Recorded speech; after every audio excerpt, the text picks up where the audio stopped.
दोस्तों नमस्कार, मैं दीपक पांडे मुद्गल। तिरंगा इस समय आरएसएस की डीपी पर लग गया है। आरएसएस की डीपी को तिरंगा लगाना ही पड़ा। अब इस लगाना ही पड़ा में बहुत कुछ छुपा है। ही पड़ा मतलब आखिरकार ये जो मजबूरी है, पर इस समय आरएसएस के हिडन एजेंडे के लिए ये बेहद जरूरी है। क्योंकि आरएसएस ने जो एजेंडा चलाया, जिस एजेंडे के तहत कभी वो कहती थी कि राजनीति वैश्या का धर्म होता है और ये वैश्या का धर्म जो चलाता है वो वैश्यालय चलाता है। अब आप बताइए, वैश्यालय कौन चला रहा है? अगर राजनीति वैश्या का धर्म है तो भाजपा चला रही है। अगर भाजपा चला रही है तो वो वैश्यालय किसका है? आरएसएस का।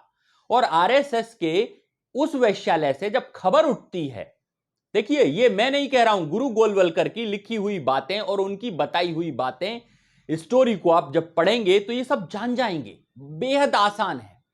राजनीति को वैश्य का धर्म कहकर उससे दूरी बनाई आरएसएस ने जब आजादी की लड़ाई लड़ी जा रही थी। कांग्रेस पर यूं तंज कसते हुए आजादी से पहले ये सब बातें उठती थी और तिरंगे को धर्म से जोड़कर दिखाया जाता था। 3 रंग के तिरंगे को, ऊपर के धर्म को हिंदू, बीचे के धर्म को ईसाई और तीसरे नीचे वाले जो पायदान है उस पर जो हरा रंग है उसको मुसलमान। इस तरीके से इसको आरएसएस दिखाते हुए तिरंगे का अपमान करती थी और तिरंगे को लेकर कभी भी उसने कोई अच्छी बात नहीं कही। यहां तक कि सन 1948 में तिरंगा रौंदने तक की बातें सामने आई थी नानाजी देशमुख के द्वारा, जो इस समय मतलब यूं कहें कि नानाजी देशमुख प्रमुख भी थे और उनको भारत रत्न की उपाधि भी मिल गई। ऐसे ही सावरकर को भी भारत रत्न की उपाधि मिली, जिन्होंने माफी वीर थे, माफिया मांगी अंग्रेजों से और आज उन माफी वीर को उपाधि दी गई भारत रत्न की। पर शहीद भगत सिंह, शहीद चंद्रशेखर आजाद, शहीद अशफाक उल्लाह खां, ऐसे लोगों को भारत रत्न की उपाधि से अभी तक नहीं नवाजा गया। तो आरएसएस के ऊपर ऐसे आरोप लगते चले आ रहे थे कि यह देशद्रोही संगठन है। चूंकि बाहरी देशों ने भी आरएसएस को आतंकी संगठन घोषित कर रखा था, मोदी जी के अमेरिका जाने पर बैन लगा रखा था, तो आज आरएसएस को यह तिरंगा मुहिम में जुड़ने की जरूरत तो जरूरी थी, यह मजबूरी भी थी। लेकिन इन सब चीजों को जानने के लिए इतिहास के कुछ पन्नों को आज पलट देते हैं और उन इतिहास के पन्नों के साथ आपको सच बयां हो जाएगा। तिरंगे का कईयों बार स्वरूप बदला, लेकिन तिरंगा अपने वास्तविक स्वरूप में तब दिखा जब हमें संविधान सभा के बाद जब तिरंगे को फहराया गया। आजादी के 1947 के बाद तिरंगे का वास्तविक स्वरूप जब बाबा भीमराव अंबेडकर के साथ बैठी हुई सभा, संविधान सभा जो बन रही थी और जो चल रही थी, उसके दौरान तिरंगे का वास्तविक स्वरूप आया। लेकिन इससे पहले का तिरंगा कईयों बार बदला, 4 बार और बदला था। लेकिन हम बात करेंगे सन 1921 की। 1921 में तिरंगे की अभिकल्पना हुई और इसको पिंगली वेंकैया के नाम से आगे बढ़ाया गया और महात्मा गांधी ने तिरंगे के बीच में चरखा लगाकर यह बताया कि यह देश के स्वदेशीपन को दिखाता है। मतलब वो खादी जो स्वदेशी है, जिसको गांधी जी काटते थे और खादी के वस्त्र पहनते थे, तो इसको स्वदेशी के रूप में बीच में एक चिन्ह दिया गया और 3 रंगों को बताया गया। और 3 रंगों को सबकी अपनी अपनी बातें हैं। तिरंगे को जहां शौर्य और साहस का प्रतीक बताया भगवा रंग को, वहीं बीच में शांति का बताया अहिंसा के रंग को और तीसरे को समृद्धि का रंग बताया। लेकिन इससे कहीं ज्यादा सुरैया तैयब जी ने इसकी अभिकल्पना की और कहते हैं कि ये सब तीनों रंग और तिरंगा सुरैया तैयब जी ने ही इजाद किए थे, जिसको दबाव में आकर पिंगली वेंकैया के नाम से आगे बढ़ाया गया है। अब सुरैया तैयब जी ने इसकी जो अभिकल्पना की होगी वो कैसे की होगी, वो मैं आज आपको तिरंगे की अभिकल्पना समझाता हूं, क्योंकि आरएसएस के जो इतिहास के पन्ने उनको तो पलटना पड़ेगा। उन्होंने बताया कि जहां से हमारा सूरज निकलता है, देखिए सूरज जब निकलता है तो उसका रंग कितना बढ़िया केसरिया रंग होता है, और जहां सूरज ढलता है, जब आप शाम का सूरज भी देखेंगे तो वो भी आपको ऐसा ही दिखाई देगा। तो जहां से सूरज निकला और जहां तक सूरज ढला, वहां तक हमारा भारत है।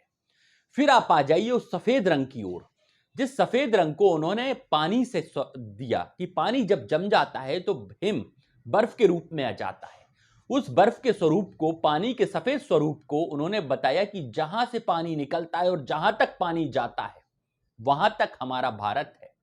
और उस हरे रंग को जमीन से जोड़ा, जहां पर हरियाली, समृद्धि, जो सब बातें हैं, जहां से हरियाली शुरू होती है, जहां से जमीन का पहला भाग शुरू होता है और आखिरी भाग खत्म होता है, वहां तक हमारा भारत है।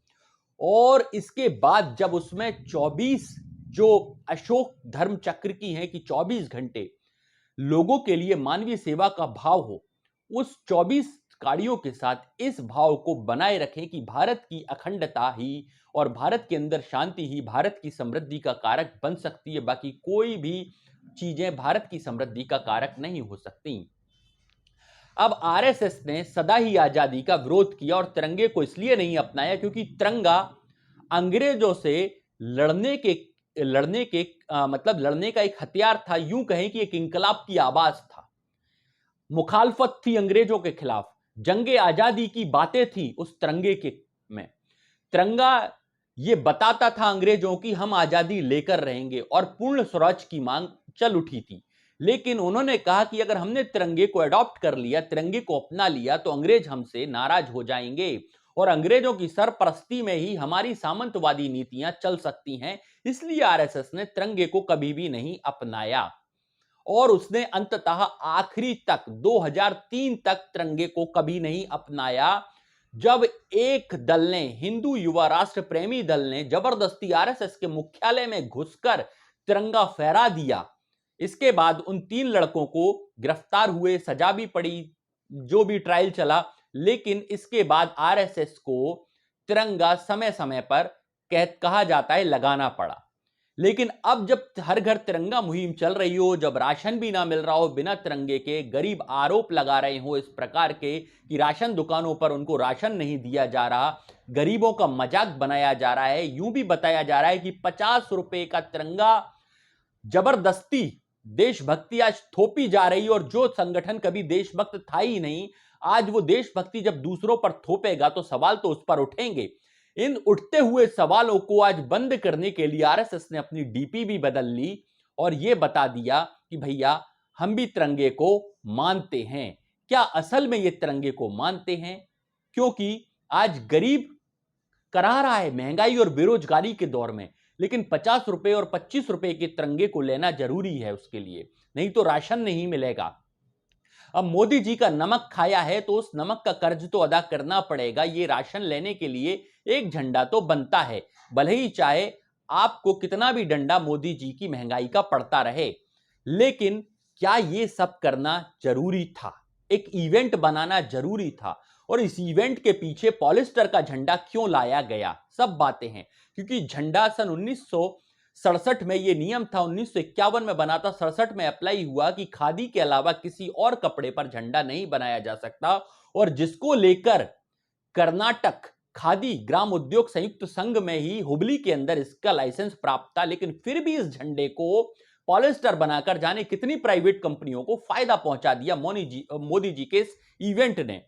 लेकिन अब सोच के देखिए, क्या यह सब सही हो रहा है? क्या वास्तविकता में देशभक्ति प्रेरित की जाती है या थोपी जाती है? क्या 25 रुपए में बिकने वाले झंडे से देशभक्ति खरीद ली जाएगी और हर कोई आतंकवादी, उग्रवादी या जाहिल व्यक्ति 25 रुपए और 50 रुपए के झंडे के पीछे अपने आप को छुपा लेगा और अपने आप को देशभक्त साबित कर देगा? यह कैसी मुहिम है? इस मुहिम में हम तो हर बार ही भाई झंडा फहराते थे, हर बार झंडा लगाते थे। इस बार आवश्यकता शायद उन लोगों को पड़ गई जिन्हें कभी देशद्रोही कहा जाता था या जिनके ऊपर आरोप लगते थे, तो उन्होंने इस बार इवेंट ही चला दिया कि भैया लो, हमने लाइन बड़ी कर दी, हम भी झंडा मानते हैं। तो शायद खुद को सच साबित और खुद को सही साबित करने के लिए आरएसएस ने आज इस मुहिम में तिरंगे को अपना लिया और घर घर तिरंगा चला दिया। लेकिन इसकी हकीकत बहुत अलग है, जो मैंने इस वीडियो में थोड़े से पार्ट में आपको गुरु गोलवलकर के द्वारा समझाई है कि तिरंगा कभी नहीं माना, उसको धर्म से जोड़कर बताया। और इन सब बातों के चलते आज ये बात साबित हो गई कि आरएसएस ने एक डीपी के सहारे शायद देश के अंदर भाजपा के प्रति पल रहे आक्रोश को थोड़ा कहीं ना कहीं उसमें एक बूंद पानी डाल दिया। लेकिन इस एक बूंद पानी डाल देने से क्या सब कुछ सही हो जाएगा और पॉलिस्टर का झंडा लाने से प्राइवेट कंपनियों को हुए मुनाफे का पैसा किसको जाएगा? जबकि खादी की आज संस्था हुबली के अंदर बेरोजगारी की स्थिति में पड़ी है, वहां के लोगों को मजदूरी नहीं मिल रही है। तो क्या खादी जो स्वदेशी वाली बातें हैं वो महज अब ढिढोला और फालतू की बातें बन के रह जाएंगी? ये सब अब सोचने वाली बात है कि झंडा खादी का हो, स्वदेशी हो या फिर विदेशी हो। ये सब आप सोचिए। इन सवालों के साथ आरएसएस की देशभक्ति पर सवाल अभी भी उठेगा। बने रहिए हमारे साथ।